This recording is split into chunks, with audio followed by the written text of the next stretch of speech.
பிரசங்கி 3:17 பாருங்க. சகல எண்ணங்களையும் சகல செய்கைகளையும் நியாயம் தீர்க்கும் காலம் இனி இருக்கிறபடியால், அதுதான் சகல எண்ணங்களையும் செய்களையும் இனி நியாயந்திருக்கும் காலம் இருக்கிறபடியால்.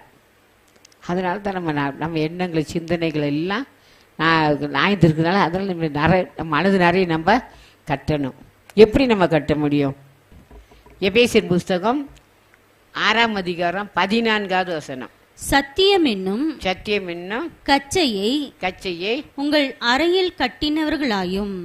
சத்தியம் வசனத்தை தேவசனம் இல்லை, இது நம்ம சிந்திச்சா கர்த்தருக்கு பிரியமில்லாத காரியம், இதை நம்ம செய்யக்கூடாது, இது இந்த பொய் சொல்லக்கூடாது, கோவப்படக்கூடாது, பொறாமப்படக்கூடாது, எரிச்சல் வரக்கூடாது, கசப்பு வரக்கூடாது.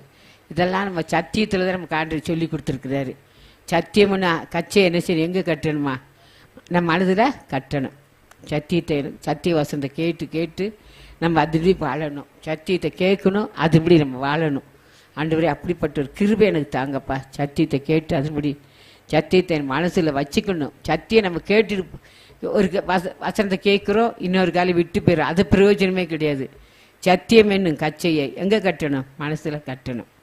சத்திய வசனத்தை கேட்டு நம்ம அதன்படி நடக்கிறதுக்கு கற்றுட்டு பலன் கேட்கணும். ஆண்டவரே இந்த வசனத்துபடி நடக்க எனக்கு உதவிச்சிங்க, ஆண்டவரே எனக்கு உதவிச்சிங்கன்னு சொல்லி கேட்டால் தான் நாம் பரலோக ராஜ்யத்துக்கு போக முடியும். சத்தியம்னு கச்சையை கட்டிக்கணும். உபாகம் புஸ்தகத்தில் வாசிக்கிறோம்.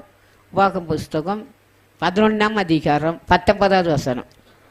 நீங்கள் என் வார்த்தைகளை உங்கள் இருதயத்திலும் உங்கள் ஆத்துமாவிலும் பதித்து அவைகளை உங்கள் கையின் மேல் அடையாளமாக கட்டி. பார்த்தீங்களா?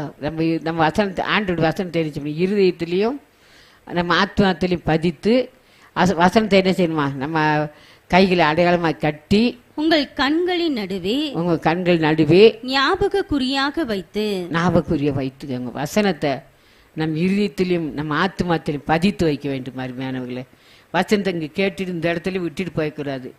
வசனத்தை உள்ளத்தில் போய் நம்ம பாருங்க, இந்த மாடெல்லாம் சாப்பிட்டுச்சுன்னு என்ன செய்ய அசைப்படுது.